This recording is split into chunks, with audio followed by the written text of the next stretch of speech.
Welcome to A Slice with Dice, a podcast exploring the ideas, pressures, and possibilities shaping how we learn, lead, and grow. I'm Corey Alderdice. For over 20 years, my work has lived at the intersection of gifted education, leadership development, and school culture, supporting students as they find their strengths, educators as they stretch their thinking, and schools as they build pathways that expand opportunity. Ready to dive in? Here's this week's Slice. When policymakers talk about workforce development, the arts rarely make the opening slide. We talk about coding, we talk about welding, we talk about credentials and certifications, but we rarely talk about creativity. And yet, in a couple of days, I'll receive the 2026 Governor's Arts Award for Arts in Education, a recognition from the Arkansas Arts Council that feels less like a personal milestone and more like an invitation to widen that workforce conversation. Because the real issue isn't whether the arts are valuable. It's whether we understand where their value actually shows up. So here's the sentence I hope policymakers, school and university administrators, and community leaders sit with. Arts education builds creative capital, and creative capital drives economic growth. Now, when people hear the phrase workforce education, they tend to picture very specific things: welding labs, coding academies, technical certifications, skills tied directly to a job description. And let me be clear, those pathways matter. They are essential.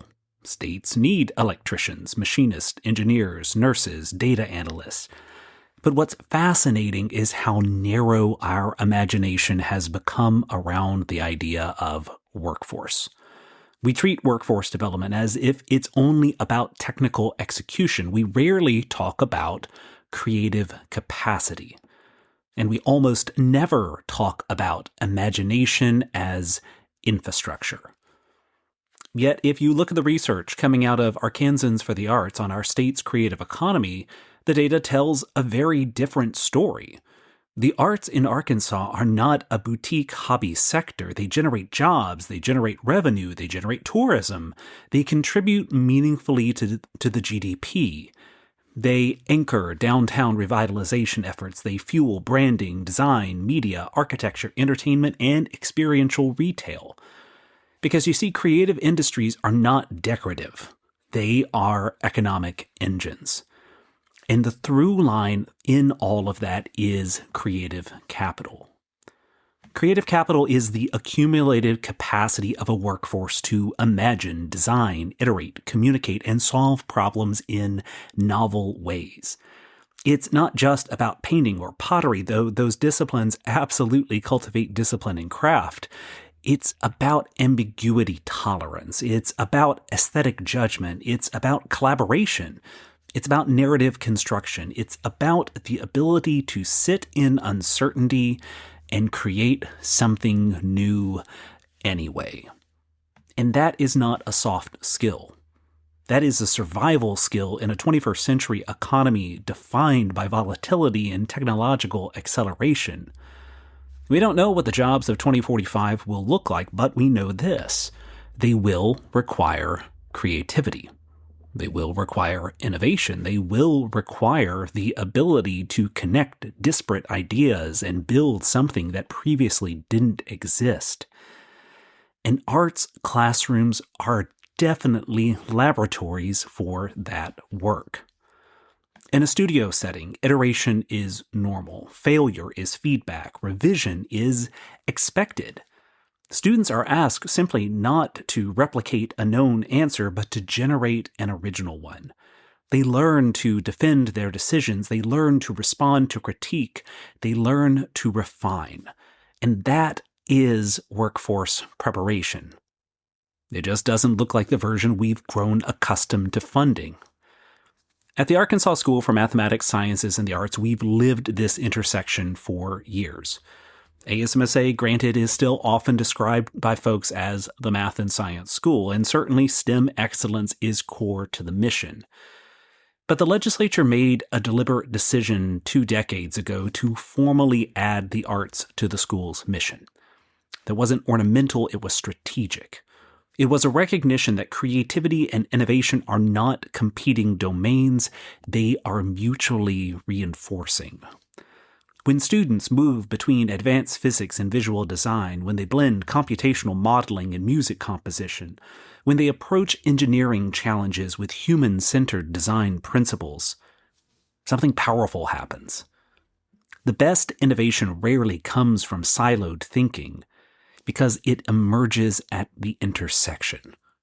And that intersection requires fluency in both analytical reasoning and creative expression.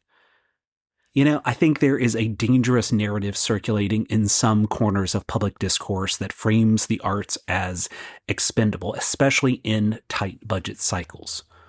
When resources shrink in schools, arts programs are often the first to be questioned, but that instinct reveals a misclassification problem. We have mistakenly categorized the arts as enrichment instead of infrastructure. If a state cuts broadband investment, we recognize that as a long-term economic setback. If a state neglects transportation systems, we understand the cost. But if a state slowly erodes its arts education ecosystem, reduces exposure, narrows opportunity, diminishes creative training, the impact is less visible at first. It doesn't show up immediately on a balance sheet, but it shows up years later. It shows up in diminished entrepreneurial energy, in weaker branding, in less compelling storytelling, in stagnant design, in cultural drift. Creative capital compounds just like financial capital, and when you underinvest in it, the returns shrink.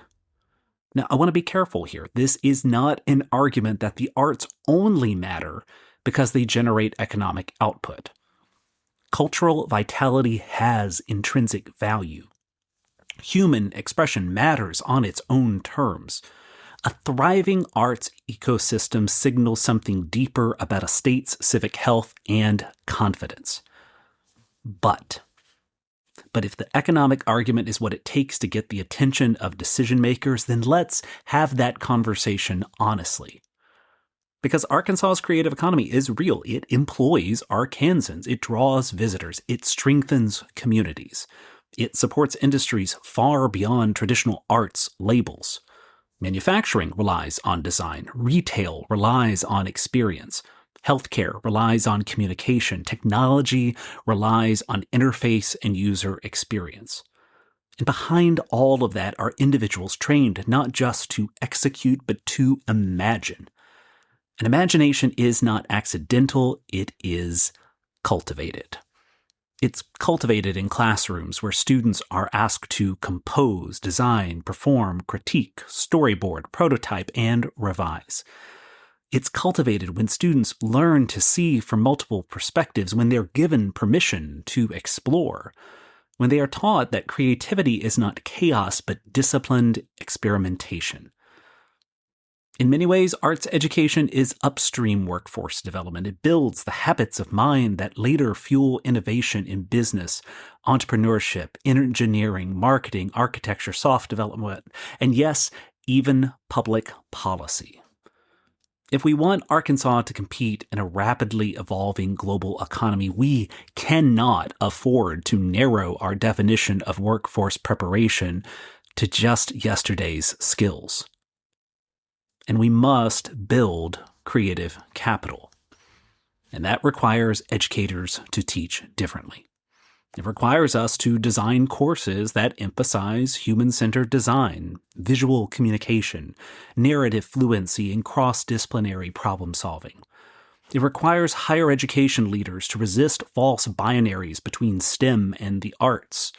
It requires policymakers to recognize that funding arts education is not a subsidy for hobbies.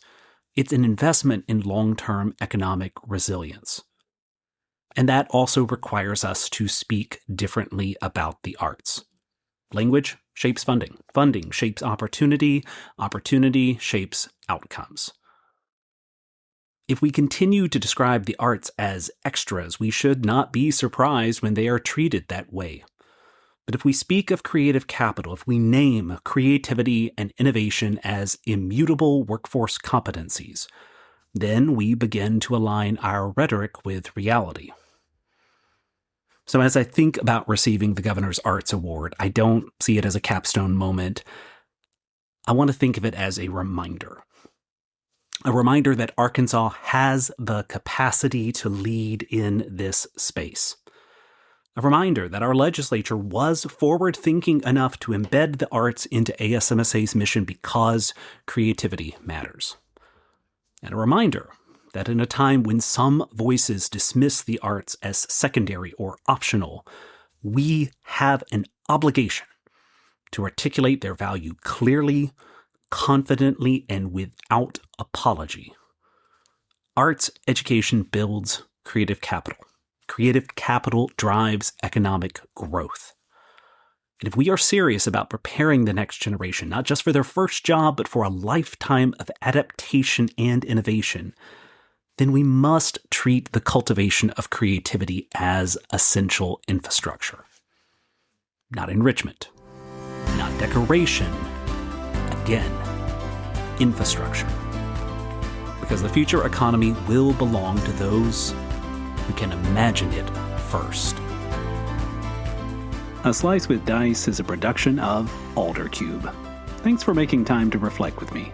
If you're finding value in these episodes, I hope you'll subscribe and help spread the word. Until next time, lead boldly, listen closely, and keep pushing forward. I'll see you then.